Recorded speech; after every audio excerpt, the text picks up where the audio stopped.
Namo tassa bhagavato arahato samma sambuddhassa. Namo tassa bhagavato arahato samma sambuddhassa.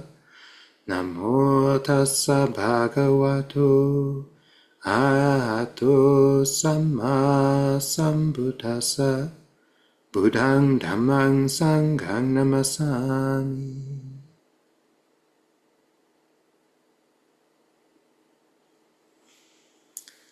Everybody, happy Uposatha. And yes, so here we are. Over the course of the summer, we were looking at the Four Satipaṭṭhana, and by popular request, we went backwards. Yeah? So first we covered the fourth Satipaṭṭhana, the fourth basis of mindfulness, which is being mindful or observant of thoughts, or specifically frames of reference, like different patterns in our thoughts, which gives us some insight into what's going on in our mind. Yeah. And then we looked at the third Satipaṭṭhana, which is mindfulness of mood or mental states. And this is the backdrop of the mind, the internal state of the mind in which thoughts arise. And we can be aware of that too, because it's a bit more stable. Moods tend to hang around for a little while, and they condition all of the thoughts which occur while we're in that mood. And then we looked at Vedana, feeling tone, and this is very important for understanding some of the core problems which Buddhist practice addresses, namely, craving, greed, aversion, delusion. A lot of these have Vedana, the feeling tone or bias of the mind, as their root. And so becoming aware of that becomes aware of why we're craving, or why we're aversive, or why we're deluded. Often the feeling tone of a particular experience is the hint or the impetus that gets those patterns of mind going. Yeah. And now we've arrived at the beginning, which is actually supposed to be the easiest of the Satipaṭṭhana to cultivate, is the most down to earth. I mean, very, very literally, the most straightforward to cultivate, and is quite different from the other three bases of mindfulness for a variety of reasons. And that is mindfulness of the body. And this is kayanupasi, and that or kayanupasana. And that's an interesting word, because we have another word, anusati, which comes up a lot, like buddhanusati, dhammanusati, sanghanusati, and this is recollection.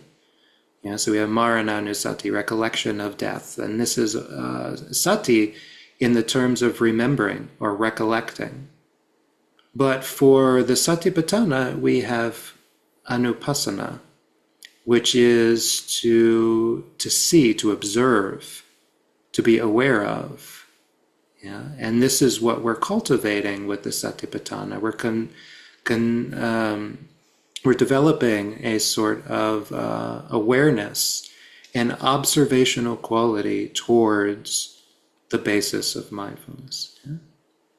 Now, this one's fairly straightforward, because if there's one thing I can say, it's that you all have a body.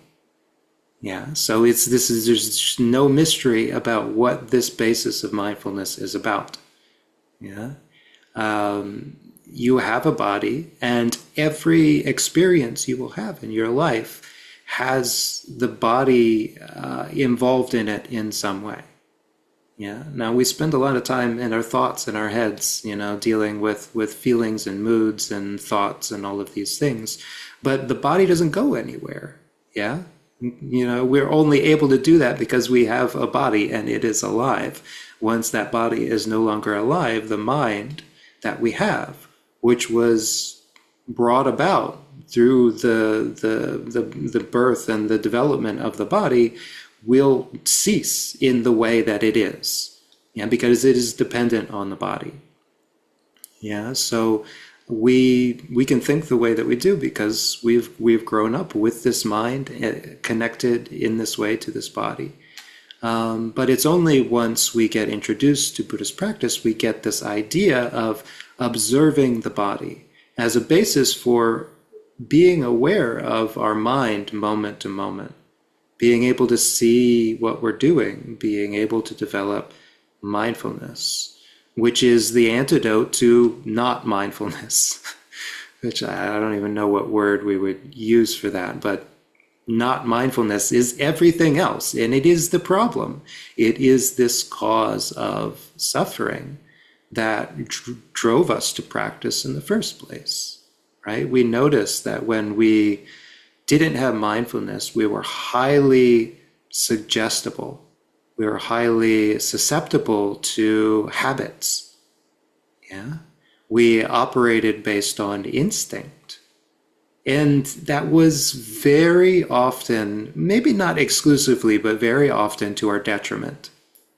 Yeah, and noticing that, we got the idea, well, how do we fix this? Yeah, I keep blanking out. I keep losing track of what I'm doing. I keep waking up like as if out of a stupor, minutes, hours, days later, and realizing I've been on autopilot and making some decisions I regret.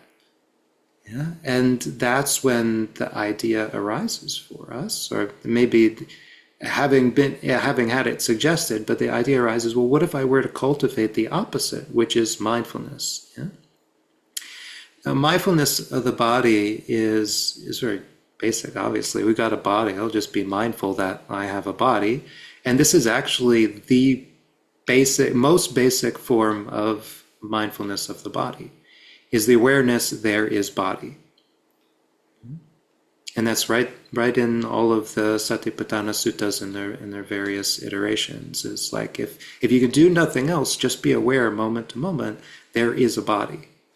And that in and of itself, if you really pay attention, is quite different from the way that we think when we're compelled by greed, hatred, and delusion. We tend to think, oh, so-and-so said that thing again. I'm so upset about them. Or we're like, oh, there's the new so-and-so. I really think I should upgrade and get this one. Or we're just like, well, why am I here? What am I even doing? Yeah. Notice that none of those trains of thought had anything to do with, I'm here. There's a body in this room. Right? It's so simple, so basic, so mundane that we refuse to think that way. Because when we do think that way, most of the really attractive, gripping mind states that make up the bulk of our daily lives don't work. They don't apply. We're getting so upset about something we heard on the news, and then we think, yeah, but I'm just a body, and I just heard it from, a vibrating box on the countertop that was making some noise. It was somebody else's voice of talking about something that's happening somewhere I am not. And we realized that, oh wow, no, the reason I heard it in that format was because I'm not there. And that even if this does affect me, it will take hours, days, weeks to affect me by the ripple effect of it affecting one person and that affecting the next person and the next person. And it's like, wow, it's not something to immediately get that upset about. And then we realize that is the basis of this mindfulness of the body simplifies things. And it makes us much more aware of what's actually going on.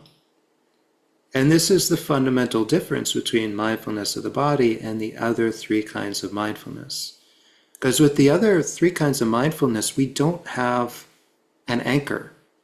We don't have a core. We don't have anything that is unchanging in those bases of mindfulness, right? When we're paying attention to Vedana, the thing is, we can be aware of what feeling tone we have towards a particular sense contact, right? But there is no base tone that we always go back to, right? That's the nature of the feelings, is that they're always changing and that they're always related to the thing that we're experiencing. So as we experience new things, the feeling tone necessarily changes. It never stays still. So there's no one feeling tone to pay attention to. And with mental states, it's the same thing. We move through different moods based on various conditions. And when those conditions change enough, the mood of the mind will also change. Yeah, but there is no base mood of mind. Even if we were to become enlightened and be free of all greed, hatred, and delusion, even still we would not settle comfortably into just one mental state.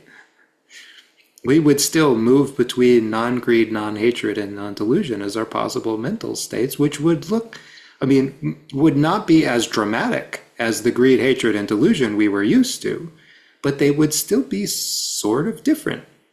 Yeah? The mental state of goodwill towards other beings is a bit different from the mental state of equanimity towards the arising of all formations. Right?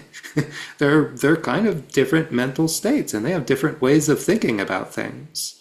One is, oh, you guys are so great, and the other is, you guys are the owners of your karma. You'll get what you deserve. Very different mind states. There is no one mind state that we get to live in. Right? And finally, our thoughts. It should be very obvious that those are always changing. Yeah, they never stay still. And the second we notice that we had a thought, it's already gone. It had to be in order for us to notice that we had it. Yeah, because that's a new thought. The recognition that we just had a thought. And so on and so on. It keeps going. Yeah. So there's no core to any of the other three, the three mental bases of mindfulness. And we cultivate those by being aware of the presence of different factors. Yeah. We learn about the three kinds of Vedana, pleasant, unpleasant, neither pleasant nor unpleasant. And then we watch to see which one of those is present. We learn about the different possible mental states, greed, hatred, delusion, non-greed, non-hatred, non-delusion. And then we watch to see which one is present. Yeah? And the same with thoughts. We just pay attention to the pattern of our thoughts. And we're like, that's sense desire, or that's metta, that's loving kindness. Yeah, and we can figure out the pattern and identify it and be aware of what's there. But then when it's gone, we can also notice that it's not present. Like, wow, I just got really upset. That means metta is not present. Right? If metta were present, I would not be getting really upset right now. So that must mean, by definition, that metta, loving kindness, is not present in my mind. And being aware of that, we can start to see more about the landscape of our mind, yeah, as things shift. This is present, that is not present. This has ceased, therefore this arises. Yeah. With the body, this is very different.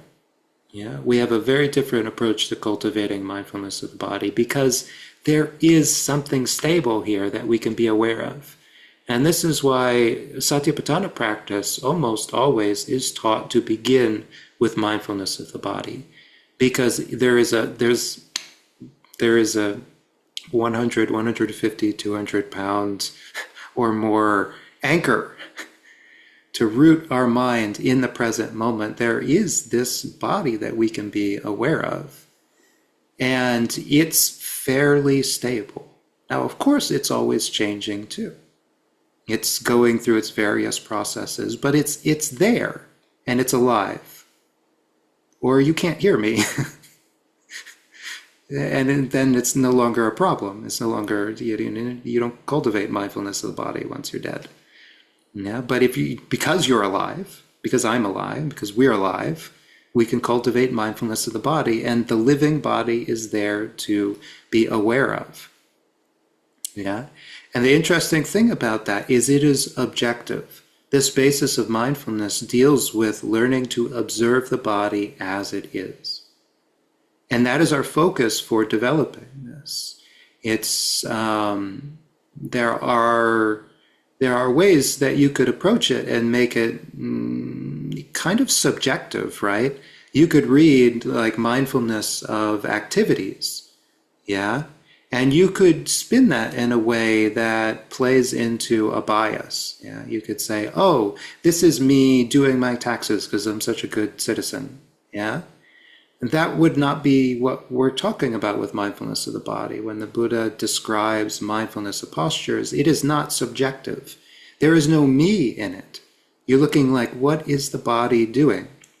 And like if we're doing taxes, then you're like, the body is holding a pen and it's scribbling on a notepad. And notice how much less stress that is. I say doing taxes and it's like, I say scribbling on a notepad and it's like, oh, okay. Yeah, that's pretty harmless. In fact, I feel like doing that right now. That's no problem. Taxes? Problem. Scribbling on a notepad? No problem at all. It's totally harmless. Yeah? And this is the nature of mindfulness of the body, is that when we do it right, the answer that we get for what it is the body is doing often doesn't have bias. Yeah, so the feeling tone becomes kind of irrelevant. Yeah, it still exists. Like when we eat a good meal and we feel like, oh, yeah, I'm gonna be really nourished by that. That's often a pleasant Vedana, and we can say, oh, yeah. But the mindfulness of the body reminds us that we're going to be hungry again tomorrow, regardless, because that's what bodies are like. And we're like, it feels good, but all of that food it didn't go anywhere. It didn't immediately get absorbed into my cells. It's just there in a lump in my stomach, getting churned around. And that makes it like, it takes the sparkle off of it, right? It's not something to be so attached to. You're like, oh yeah, okay. It's in the process of becoming feces. Let's move on. Okay, let's find something else to do. That was a great meal, but it's no big deal. Yeah, I've been eating every day of my life, so no big deal. Yeah, and that's mindfulness of the body. Yeah, that's being aware of the body as an objective physical thing. And the amazing thing about that is there are right answers for this. Yeah, because the tricky thing about paying attention to our mind is that there aren't necessarily right answers for things. Yeah, you know, are we experiencing sense desire? Sometimes it's hard to tell, right? You're like, oh, I want the thing. I think. Am I attached? Can I put it down? So like often the moment that we recognize we're dealing with a hindrance or the pattern that leads to a hindrance, we're already kind of like working at getting out of it. We're like, I'm feeling greed. I think I should like stop for a minute and not follow this line of thinking, right? Well, the moment we have that thought, that's a not greed kind of thought that's working its way in there.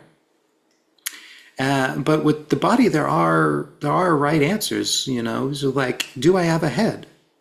Yes, I have a head. The body has a head. Does it have a skull? Yes, it still has a skull. There's a right answer for the question. Yeah. Do I have blood? Yes, I still have blood. Yeah. And all of these things can be learned over time to improve our accuracy with the observation of the body. Yeah. When we first start out, we have all sorts of ideas about what a body is and what it means. And as we start to break it down into its various components, we say, oh, it's actually much simpler than that. Yeah. This part's skin, this part's hair. Some of the stuff in there is squishy and wet. Yeah. Okay, it's actually quite simple. It's an organism. But furthermore, as I've mentioned for all of the other ones, there is this clause within mindfulness of the body that it's not just us that we pay attention to, yeah? This mindfulness of the body is not self.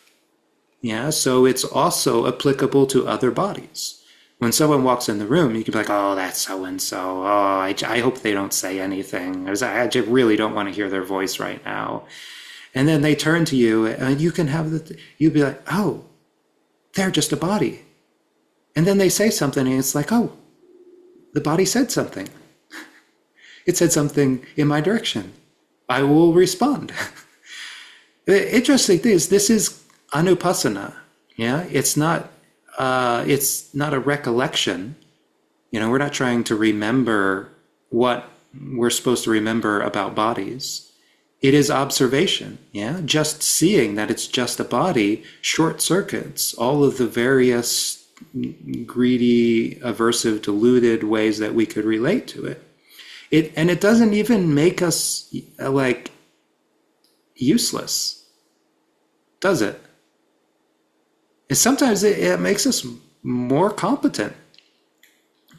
And if you've ever been out on a work project and you saw somebody doing something in a really inefficient way, and you realize they don't seem to know how physics works, and you realize that, oh, if you do this way, it would be much easier. And that's all based on the mindfulness of the body, as an object with weight and mass subject to physics. Yeah, your body, others' bodies, just matter in general. When we're mindful of it, we stop thinking so much about what we want to get and what is physically possible.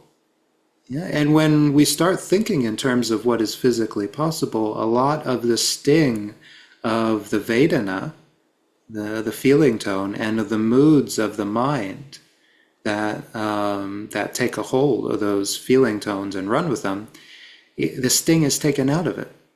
So we can be experiencing something that's pleasant, and through being mindful of it, we realize, oh, it's just that much. I don't need to get upset about this. It will change. And then when we're experiencing something unpleasant, we're like, it's just this much. And that is incredibly useful a variety of times in our lives. And this is why we started practicing in the first place, right? We recognized we were suffering and we wanted to know why and how to do something about it. Yeah. Mindfulness of the body gives us both parts of that scenario. Yeah. When we're mindful of the body, we can see the difference between what is objectively here, objectively happening in physical space, versus what we think is happening and what we want to be happening, or don't want to be happening in some cases. Yeah. And we can see how those are different. And when they're dramatically different, we are given a choice in every single case. Do I want to go with what I think is happening and is causing me a bit of inner turmoil? Or do I want to start leaning towards, well, this is what's actually happening? And kind of let all of those, biases kind of settle and dissipate in the mind. Yeah. Now, we often begin this kind of mindfulness with something that's so basic, it's really hard to have an opinion about it, and that is the breath. Yeah, so even if we're not on board with the whole anatomy and separating things out and looking at them, and we can just pay attention to the breath, because the reality is, if you sit here and you pay attention and you're observant of this as a body, you cannot ignore the fact that it is breathing, or you are dead. But you're not dead. None of you are dead. So you're breathing. This is just how human bodies work. So you're breathing, and that is an interesting fact in and of itself, and a potential beginning for mindfulness. Are you aware of your breath? Do you know where it's happening? Can you feel it?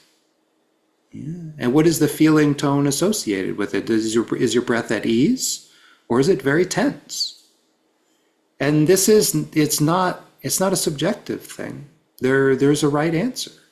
You're only breathing in one particular way at any given time. So just what is it? And that is actually a fantastic diagnostic tool, right? You can figure out if you're stressed, if you're hungry, if you're tired, just figure out how you're breathing. Yeah, and it's even better than taking your pulse for figuring out the state of the body. Yeah. But it's also a great basis for mindfulness, yeah, because in order to be mindful of the breath, a lot of greed, hatred, and delusion has to be set down. Yeah, because we've been breathing since we were born, with maybe just slight lapses. We get a minute here and there where we can stop. But for the most part, we've been breathing almost continuously for our entire lives, yeah, at different rates. But what percentage of that? 2%? At best, 3%? Have we been aware of the process? And why is that? It's greed, hatred, and delusion. We were just so fixated on things that seemed more important that 97% of the time we completely missed the fact that this process was going on. Now, the mindfulness of the breath gives us the ability to kind of start to, tip the scales back in favor of something that's basic and always happening, yeah? And by doing that, we short circuit a lot of the problems that cause us to suffer. Yeah? And this is the most basic practice for mindfulness of the body.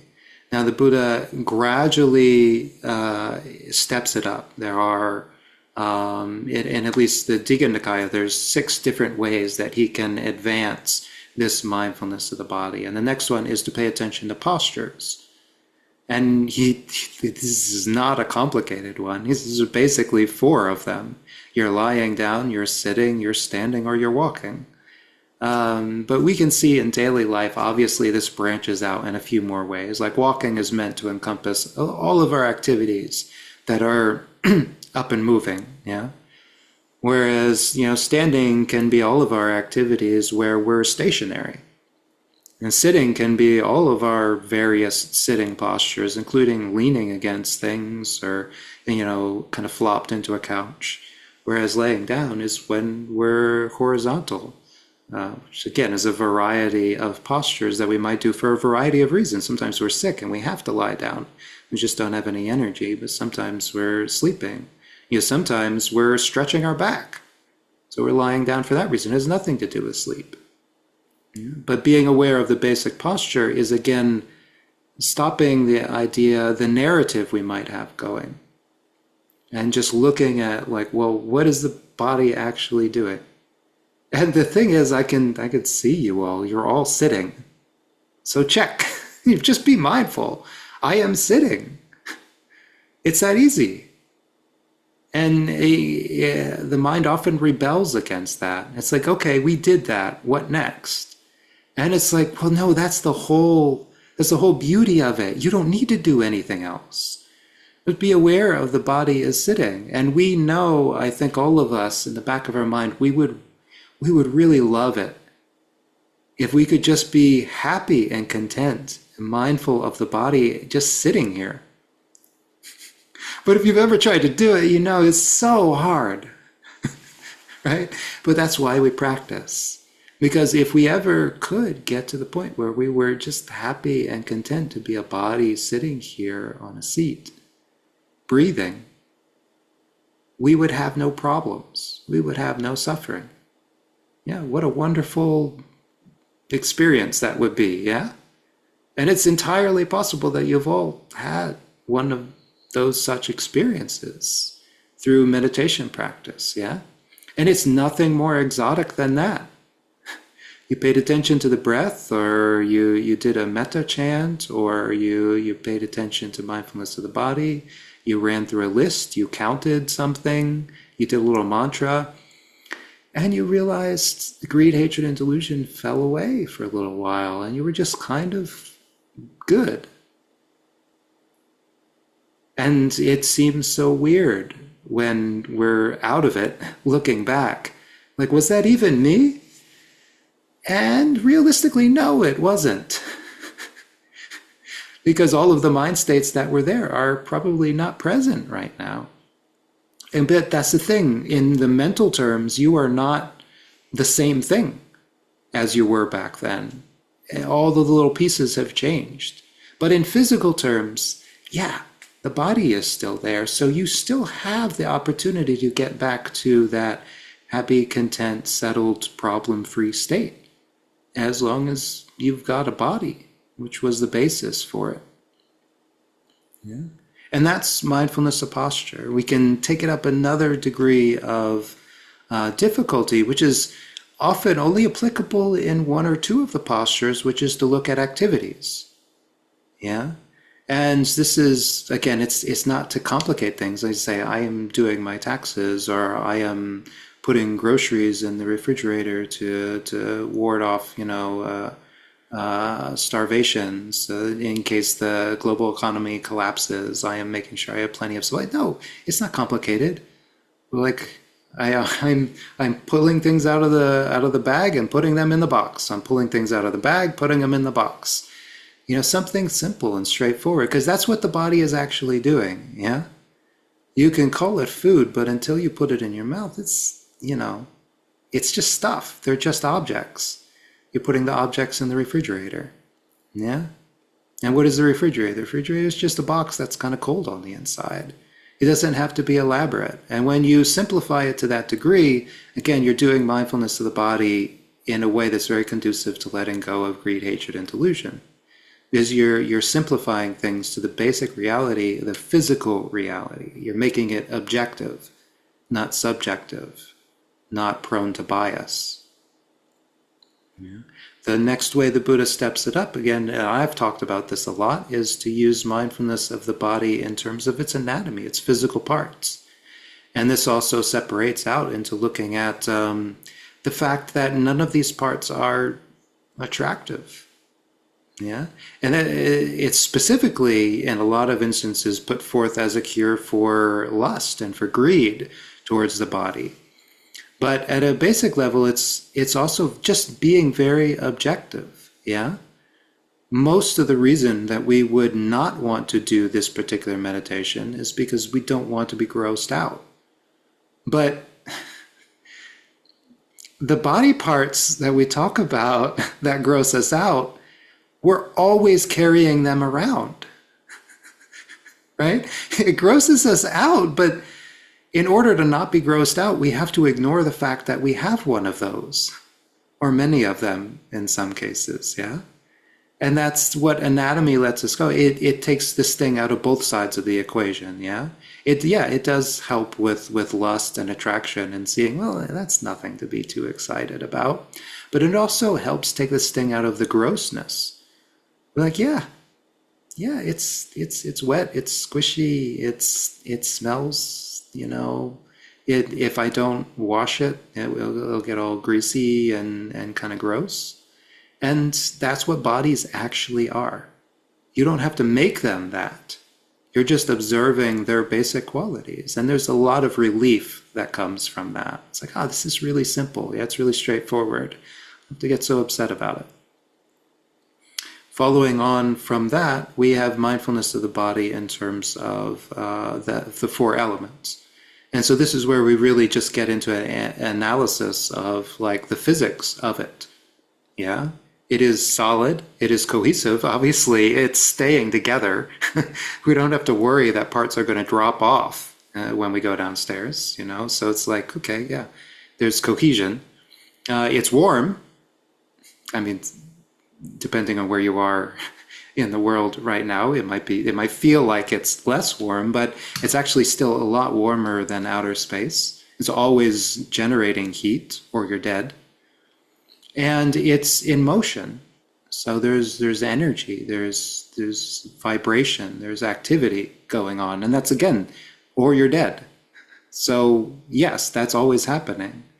And we can be aware of these basic things. And this is a meditation that's very good for taking the self out of the equation, yeah?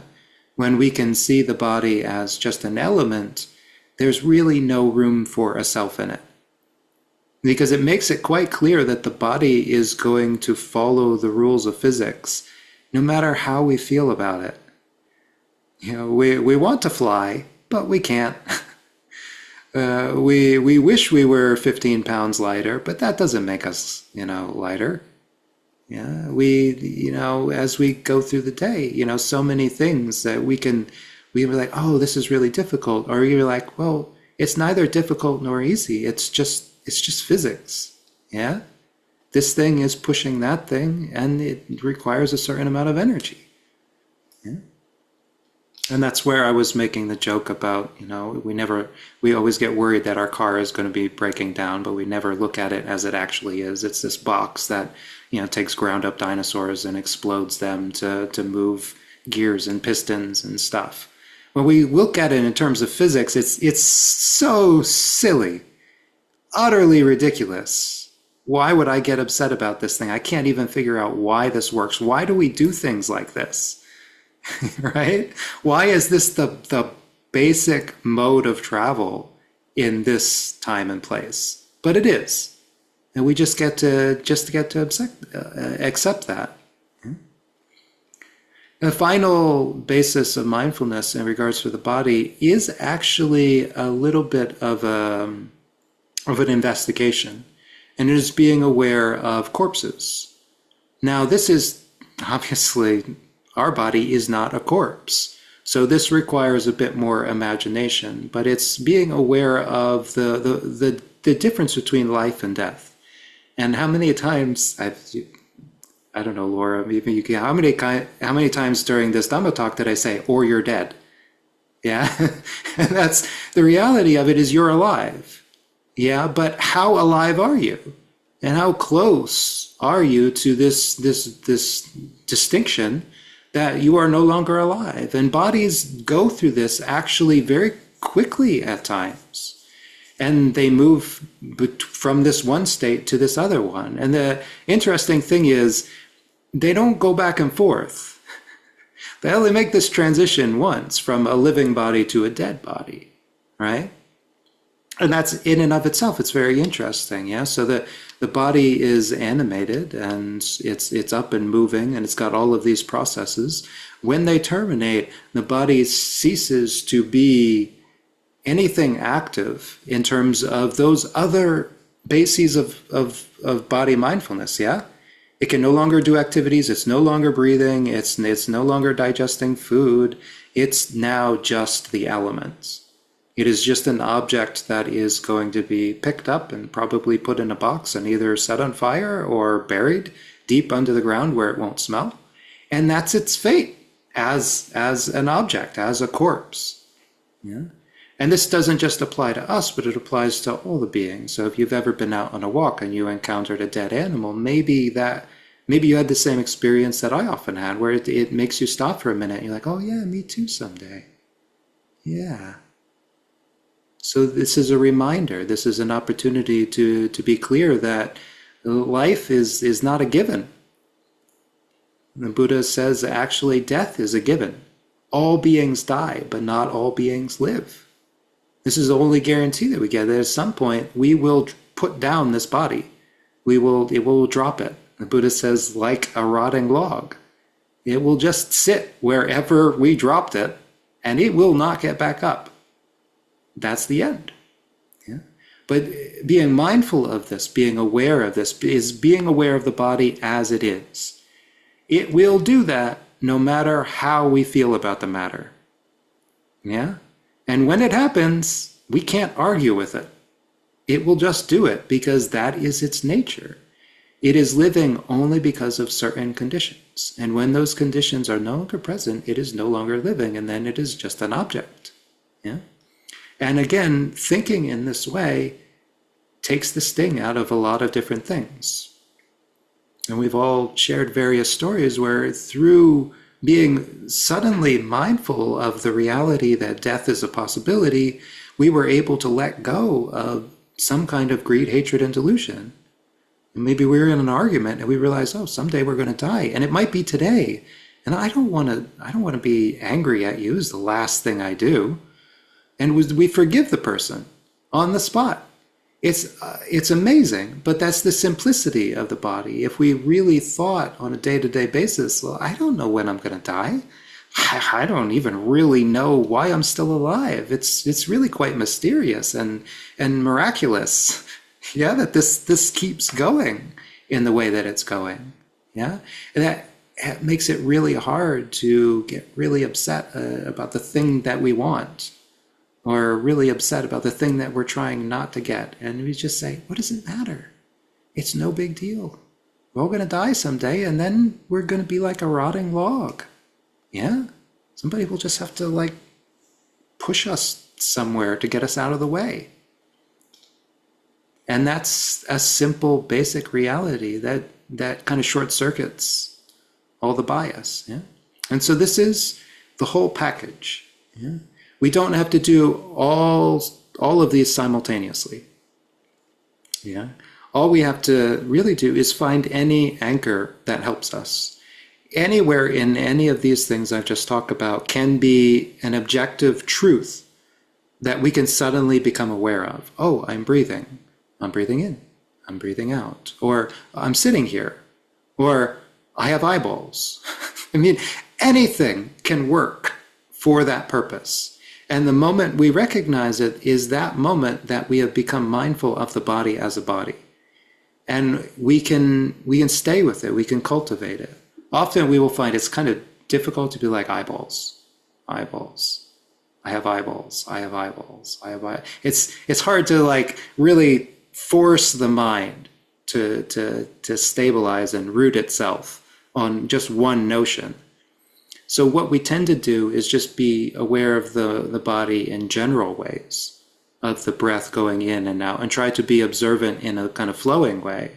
And what we find, and this is the progression that the Buddha talks about for these meditations, is at some point we will get intrigued by something, and something will stand out to us as an objective reality that we are aware of, and it's not making us suffer.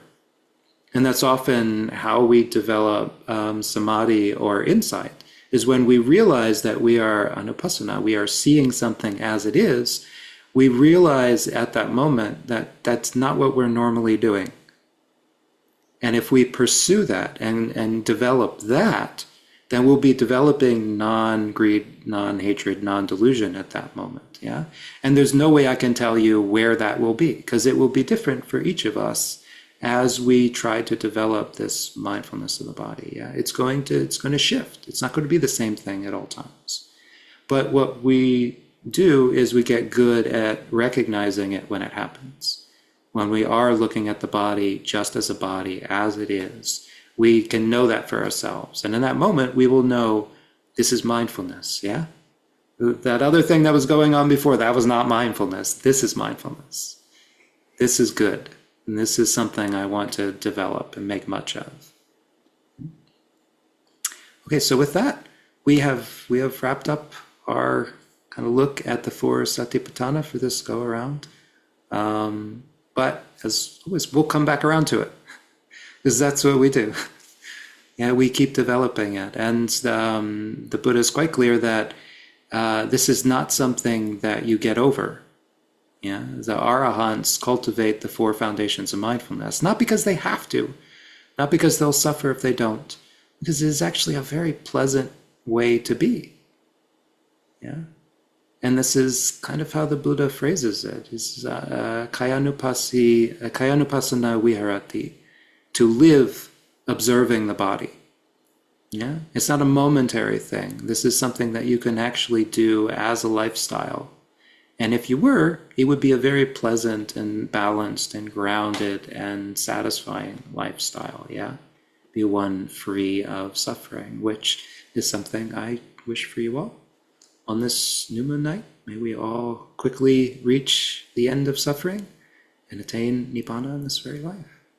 And so with that,